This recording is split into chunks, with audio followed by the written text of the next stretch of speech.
Secondly, it's also not to promote a specific software or bank product. So remember that you will see some suggestions here, you will see some softwares here. However, at the end of the day, it's no one leaning more to the left or more to the right. I'm not personally promoting anything specific, but take what you hear, use it, lose it. Hey, do what you want with it, but just know that this is an open forum, open dialect, and my whole purpose is to educate you. So with that being said, let's jump into it so I can resume the rest of my day. Let's see.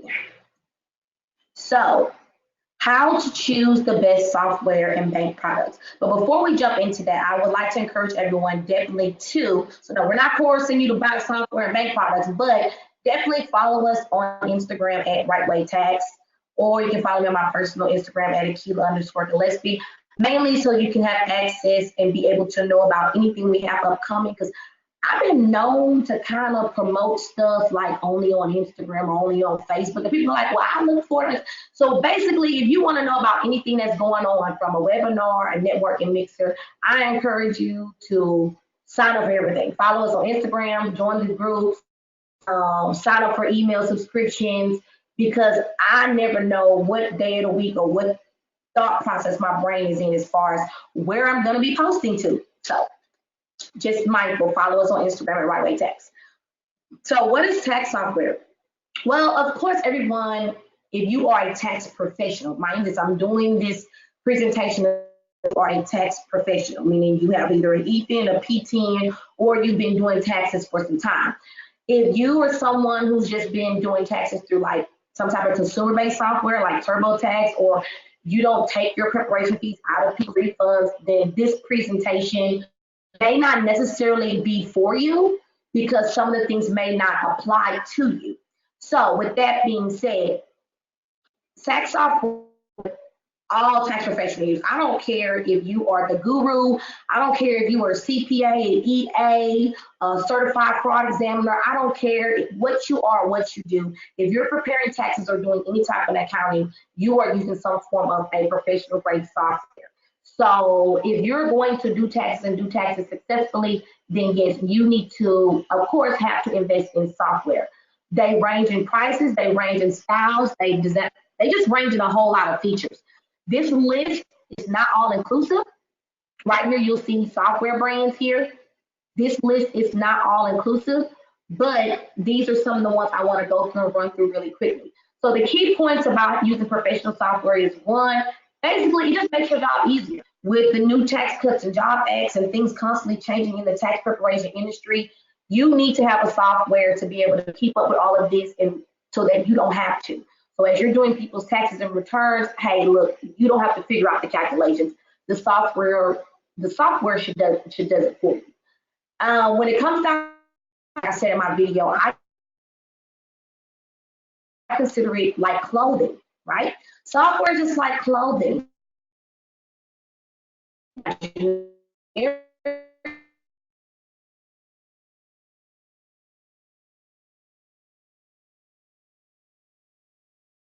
Any software, if it's the same, the ultimate end result number should be the same. So basically, an example, if you're using TaxSlayer or Drake, and I'm using Drake, then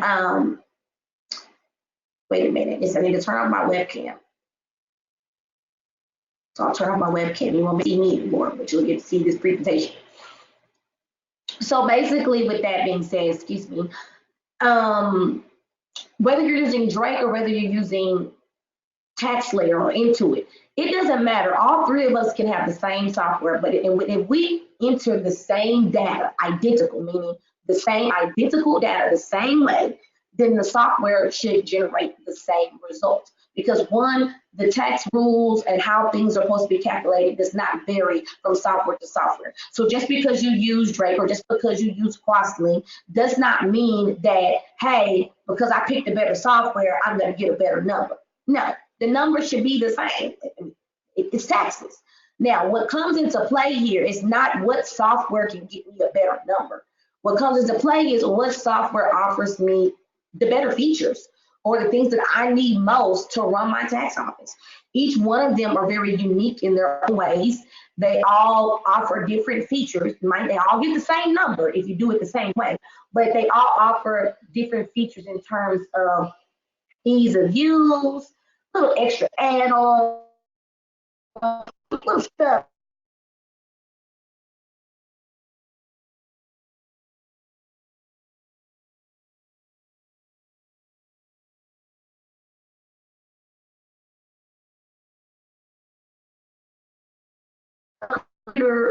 Like a serious download, and I can't access it unless I'm using that one computer.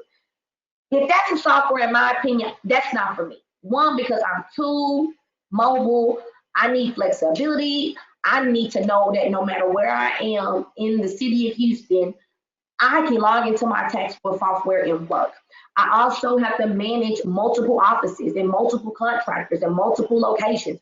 So I can't be going and traveling to every location to be able to accomplish that. So I need something that's cloud-based and web-based. I believe all the softwares that's listed on this list, as far as software brands, they offer a cloud-based or web-based option. Now the question is, which one offers the best of the best of the best? Now, in my opinion, I can only tell you my suggestion, but I'm debating on what I want to tell you yet, because like I said, I don't want to say you too much to the left, or I don't want to say you too much to the right. I really just want to educate you on which ones to choose. So all of these listed are web-based softwares. Also remember, all of these are not all inclusive. There are a lot of softwares out here, and some of them are not listed on this list. So just don't think because you don't see the brand name of your software listed, that doesn't mean that you don't have something good or something great. It's just that I might not have came across it, right?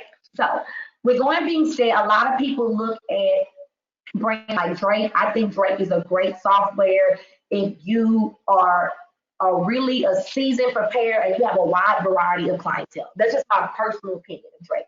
Meaning, if you are looking for specific features like client organizer, if you're looking for specific features that allow you to prepare more advanced level type of tax returns, 1065s, 1120s, corporate level tax returns. If you're looking for some very key, specific, and customized advanced features, then I always will hands down say go with Drake. It's a very complex system to work with.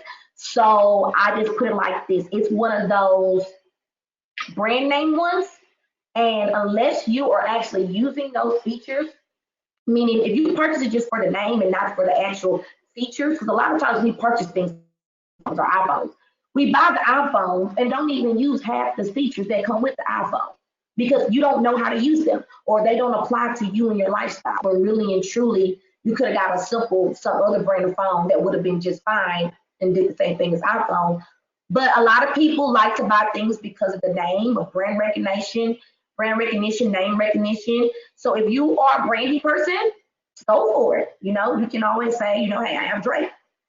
Intuit, what I really like about Intuit is I don't personally use it for individual tax returns like 1040s, but I love their pay per business return feature. Meaning, if you're just now starting out and transitioning into preparing business tax returns, to me, this is a really good software because it allows you to be able to prepare these type of tax returns.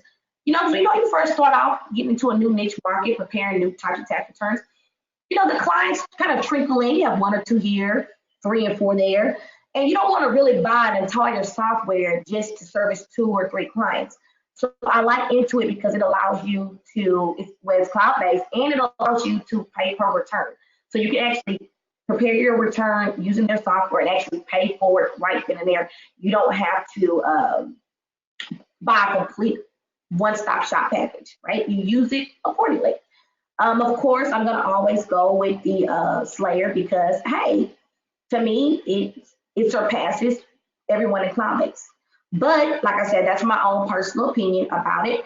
And it has a lot of features to me if you are going to be growing your office into multiple locations and you're dealing with multiple contractors, people who are working for you remotely.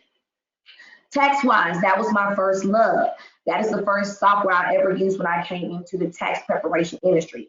I think hands down is a very good learning software, meaning if you are a first year tax preparer or you're a baby in the industry, I'm still a baby for some people. I'm still a baby because I've been taxes 20 years. Great. I'm still a baby. So if you are still a baby or you're someone who's new to tax preparation, I always encourage TaxWise because if they haven't changed their interface, it was very form based, meaning it really taught you how to like use the forms. Because you have to actually sometimes type the information into the actual forms. So, or even look up the specific tax form you're looking for to be able to add it to the tax return. So I think everyone should at least try it out just to be able to start it off with. Crosslink, I know it's always been the more cost efficient option for a lot of preparers, just because it's more economically and cost efficient. Not too familiar as fun of its cloud-based features. I know that's something very new that Crosslink is starting to in the past. I know when I first came out, they didn't have any cloud-based. So they're just now transitioning to that cloud-based interface. So of course, if anything's new, it has to go through its growing stages, and maybe a few years, it'll be just as good as some of the other cloud-based softwares. But of course, it has to go through its own hiccups and holdups to get to that point, but it's still good as far as cost effectiveness. Now, lastly, third-party brands, service bureaus. I made a video about this, and I really want to kind of hint on this just so I can be very clear. A lot of you, if you've been in the industry or you're active in the industry, you will find yourself being approached by a lot of different companies, people like even myself, who are presenting their software products to you. And I know it's like overwhelming. It's so overwhelming. And I was really, really blessed coming into the industry to be able to kind of be walk through this thing so I could make a lot of mistakes that I've seen a lot of preparers make when dealing with third-party brands and service bureaus. So what I will say to make it very short, simple, and sweet is service bureaus, it's just like anything. It's a good side and it's a bad side. And unfortunately, due to the bad side, the few bad apples, and when I say it's a few bad apples in the industry, it kind of makes it bad for all the very good, reputable service bureaus who are really, they were going gung-ho for their clients. And I wish I could just call them out individually and say, hey, I know you're out there rocking with your team, and I know that you are really putting your best foot forward to help anyone using your software. However, unfortunately, like I said, I can't lean too much to the left or lean too much to the right. So if I'm gonna shout them out, I'm definitely should be calling out the ones who are the bad apples. But I can't do that because, I'm trying to be all ethical and stuff, trying to do my little ethical thing here. But with that being said, service bureaus to me, if you're a new preparer, is potentially one of the best ways to go in the tax preparation industry. However, let me retract that a little bit. It is the best way to go if you are knowledgeable and you are educated about what they are and what they're supposed to do. If you are not, then I highly recommend that you stay away from them, because if you get one of those bad apples, they're going to know right off the bat that you don't really know too much about what they're doing, and they're going to exploit it and they're going to capitalize on it. Point blank, period. I have no other way of saying this. But if you do come across some good ones and you're not going to educate about what a service bureau is supposed to do then I say go for it. So with that being said, is you have a lot of third-party brands. You have all these brand name softwares who I just listed above. And what happens is third-party service bureaus, they third-party contract with these same software providers to be able to bring them to you in a non-branded format. In other words, you ever go to HEB and you see the off-brand Frosty Flakes? They look just like the real Frosty Flakes. They taste just like the Frosty Flakes, but they don't say Frosty Flakes. But at the end of the day, they're still Frosty Flakes. So that non-branded software company has basically gotten the same version and created a non-branded or generic off-brand version of it. So a lot of times, in other words, and not to take anything away from the actual software companies, but a lot of times you're able to get these same softwares, TaxWare, TaxWise, Crosslink, without actually going directly through that software company to get it. And people are like, well, why would I do that? Why do that? Well, more cost effectiveness. I mean, a lot of times you buy directly from the software company, they offer payment plans, they offer payment options, but usually the cost of getting the software up front could be kind of expensive. And if you're a new preparer or someone with limited startup expenses, startup costs, you really want to keep what you're spending to a minimum. So that's one. Secondly is the fact that you're going to get added value. When you buy software from a software company directly, all you're getting is software, right? So if you buy any of these software brands listed and purchase it through them directly, all you're getting is software and technical support in regards to that software. What you're not going to get is coaching, mentorship, or support system. And if you've been in taxes long enough or even just started, you know that you need help. Taxes is an ever-evolving image, and you cannot pick up the phone and call Drake and say, hey, yeah, my client has brought me in this 1099-R, and I don't know where to put it, or I don't know what it's for. I've never seen it before. What do you recommend I do? Or, hey, Intuit, I got a client who hasn't filed in the past 6 years. How can I go and pull all their back tax returns or wage reports? Hey, TaxSlayer, looky here. Yeah, my client owes XYZ thousands of dollars and they've garnished his wages. What am I supposed to do? You can't get that because a software provider is not your tax friend or your tax advisor as far as helping you run your tax preparation business. They're just going to tell you, hey, look, if the screen is glitching, call us. If you can't type into something, call us. But as far as giving you tax advice, helping you with specific tax and client situations, you're not going to get that there. But you can get that through third-party brands and service bureaus if they're doing it right. Good third-party brands want to help you grow your business. They want to help you build your clientele. They want to help you become more stronger, knowledgeable tax preparer. One, so you can stay in the business. And if you're a smart service bureau, you know that, look, if one make you look bad, they all make you look bad. So I say that you're going to get the extra added value when you're dealing with service bureaus. There's a lot of them out there. I'm not going to recommend either one of them to you. All I'm going to say is do your homework, do your due diligence. You should be getting contracts, and they shouldn't be 4, 5, 16 pages long. If they are, then you need to be consulting with a lawyer or somebody before you sign them, because the biggest thing that I've been hearing with service bureaus, and this is just my personal opinion, and mind you, this, I am a service bureau, so it's not like, oh, she talking about on service bureaus. No, I am a service bureau, but like I said, I can only speak for myself and for other people that I know are being gung-ho for their clients. But I will say this, if you're going to deal with one of them, the biggest error that I've seen people complaining with is fees. Like, they always complain that their service bureaus, overcharge them. They really started ginking them for their revenues. They really put them in a position where they strangled their tax business. When I say strangled, I mean like choked the money line out of them. So with that being said, I encourage you to discuss and question every fee that is in your service bureau or contractual agreement with the third party brand. I will say this, if you have your own EFIN and you're dealing with the service bureau, and let me clarify, if you have your own EFIN, E-F-I-N, not a PTIN, if you have an EFIN, I will say this rule of thumb. I wouldn't recommend you let anybody take percentages off your preparation fees if you have your own EFIN. With that being said, to kind of clarify, if you have your own EFIN and you're dealing with a third-party service bureau, it's no need, and this is my personal opinion. Some people have their own business practices. I will have my own.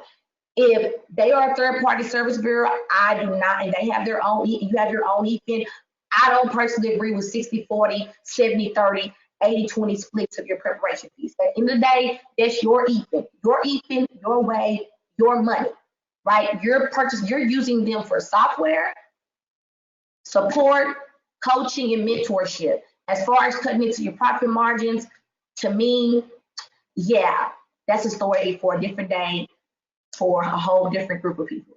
So jumping back in so we can be mindful of the time. What is a bank product? A bank product is a financial product that facilitates fee payments for taxpayers.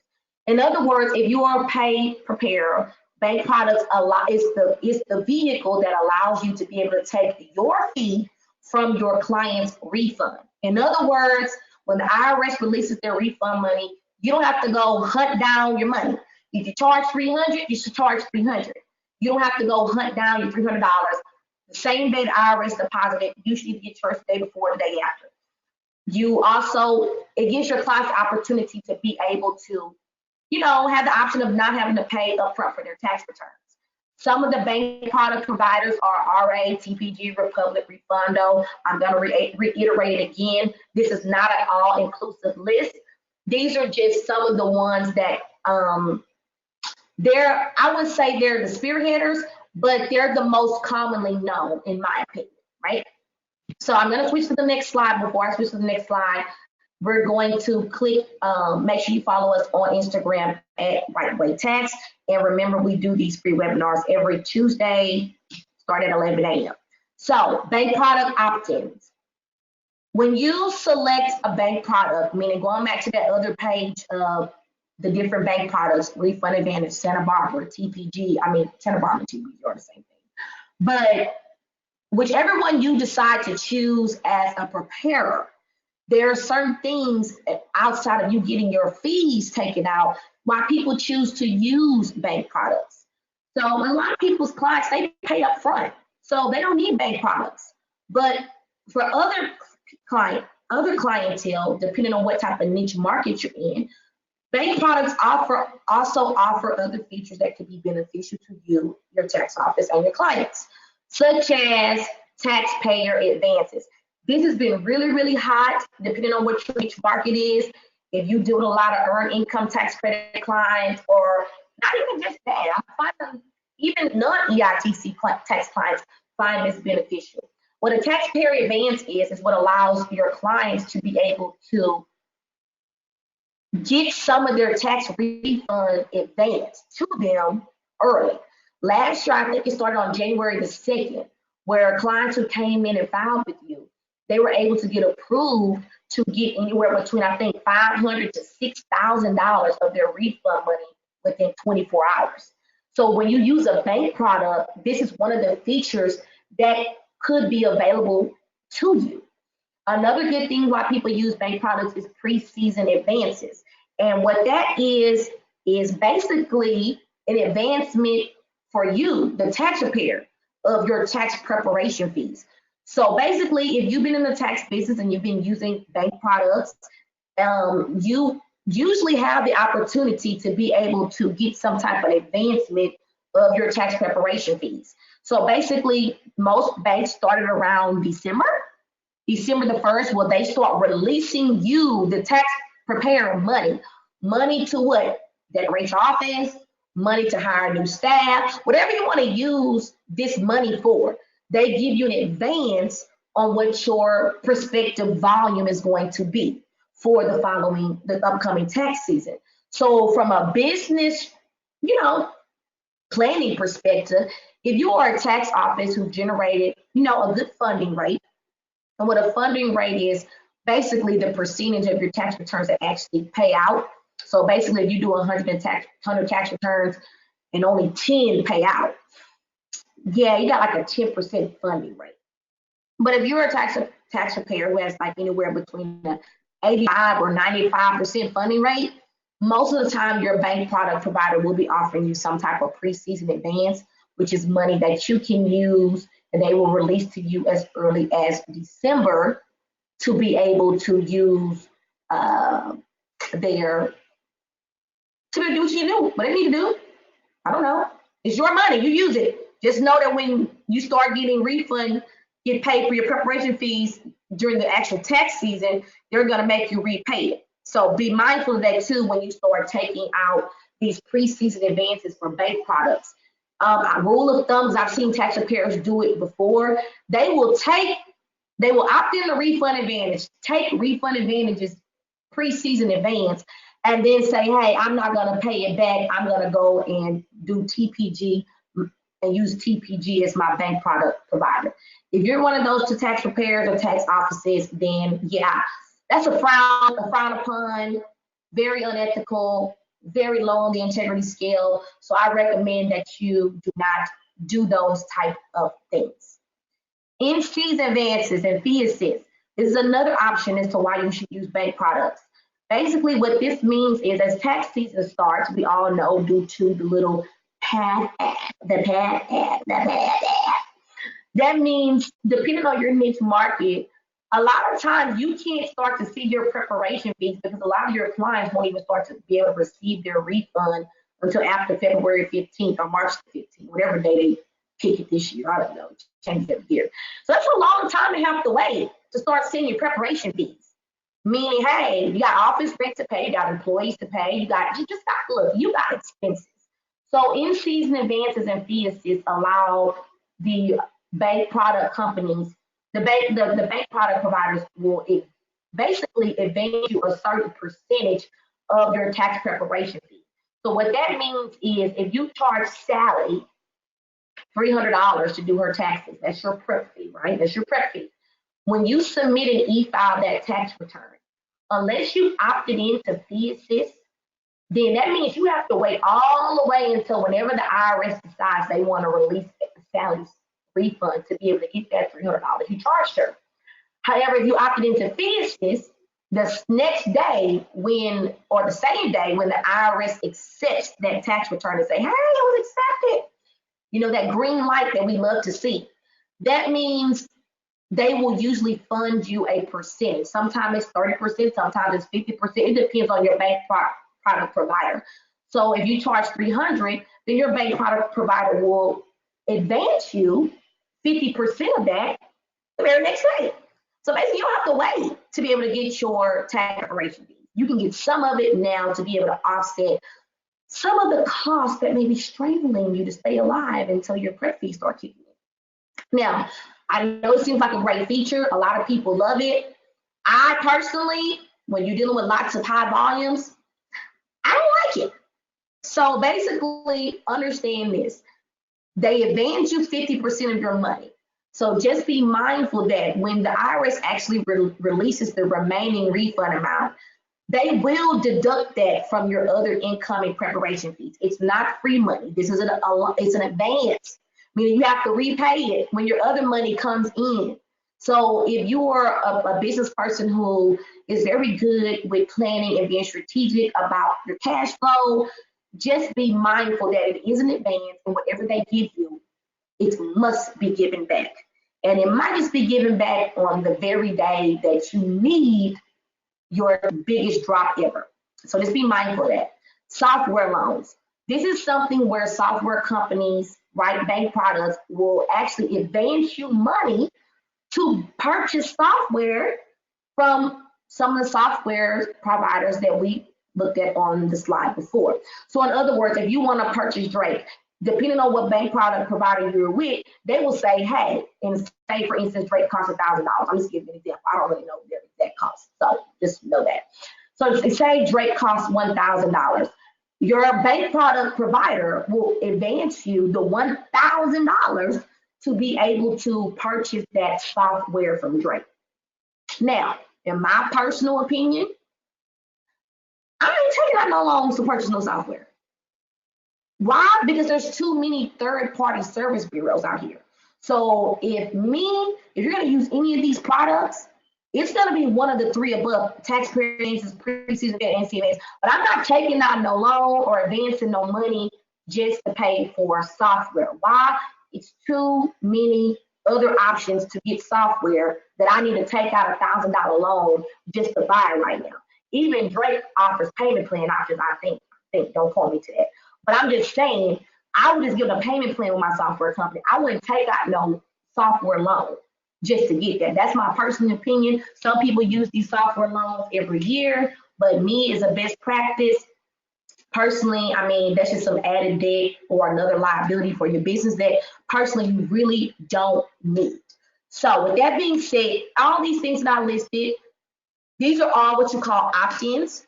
Depending on your EFIN and your bank product history, some or all of these may be available to you. Now, if you go register with your bank product, because bank product registrations are starting to start right now, and they're like, hey, I don't have no taxpayer advances. I don't have any preseason advances. I don't have any of this stuff, Akila, that you talked about. Well, one, it could be because you're a baby EFIN, meaning this is your first EFIN. So you just got your EFIN. It's your first year with bank products, first year with everything. Well, you got to build some track record. You got to build some credibility. People are not just going to start giving you money until they see that you can deliver on it in terms of clientele. So don't fret. Some of them, they might offer you a software loan, but not none of these other things. But either way it goes, after your first tax year, you should be able to see some of these opt-in options come available to you. For those of you who already have these opt-in options available to you, you may not even know it. If this is your second or third year doing taxes, when you do your bank product registration with any of those banks listed on the page before, or some other bank that I didn't get a chance to mention, then check to see when you create your account, you're doing your compliance training, what opt-in options you have available to you. And usually they have a deadline. So some banks say by December the 1st, you need to have opted into any of these things. If not, hey, either use it or lose it. So make sure you pay attention to that when you're doing your bank product registration, which is starting to going on right now. I think most banks are starting to enroll their new tax office for the new 2020 season, right? So let's go into next thing. Let's see, because we only got one more slide after this. So basically, like I mentioned before, we're going to be doing these webinars. Oh, wait a minute, I said through November. Looks like till December. Well, yeah, I guess. So looks like, yeah, I'm going to be doing these day all the way until Tuesday the 12/3. And these are the free webinars. I also do other webinars. Those are specifically for, like I said, I am a third-party service bureau. So some of those webinars are specifically for my team, my downline. So that way, we can be, like I said, I'm one of those service bureaus where I'm trying to build knowledgeable, stronger tax preparers. So some webinars you might hear or see about, like, oh, I didn't see her do that one. Yeah, that's because that's for, people who are using our service bureau services. So with that being said, next week, we're talking about how to give a perfect tax refund estimate and how to set up your tax prep fees. That is something I think is going to be really, really cool to help you guys to learn, how to start enticing the clients to use your services and really how to become competitive in your fees so you can attract more clients, but at the same time be competitive with some of the other tax offices in your area. If you want to register for our next webinar, I'm going to put a link, it'll be emailed to all attendees, and you can register. It'll be next week on Tuesday, 10/22. Okay, let me go to the next one. I think we're on our last slide. We're on our last slide. Gotcha. So with that being said, we were really quick. I think we did pretty good timing, a little bit over, working on that whole 30-minute marker. It's 11:39. So basically, I really appreciate everyone's time. And like I said, just to recap, choosing software it's easy, but just know that they're, in the essence, they all do the same thing. They just, what you're looking for is pricing and specific features and add-on benefits. I love third-party software providers. I love you if you're doing what you're supposed to do. If you're gung-ho for your crew, you are offering all those great skills, mentoring, coaching, and you're out there. Some of you guys know, just know I'm not mentioning names, but I see you, and they're out there. Now, remember, there are also the bad apples out there, ones to stay away from because their objective may be to exploit your lack of knowledge for what a service bureau is. Also, follow us on Instagram at Right Way Tax. We also do tax classes that's open to anybody, whether you're using our software. We offer a lot of products, and we're actually going to be coming out with a whole plethora of things before next tax season, where no matter what software you're using, you will still have tools to be able to educate yourself on how to do that. If you have a, for me, No matter if you're working with me or not, if I can answer it, I will be more than happy to answer it for you. You can email me at akila@taxrightway.com. And again, happy Tax Talks Tuesday. Hope to see you guys register for next week. Share the video, share the video. And yeah, you guys have a great Tuesday.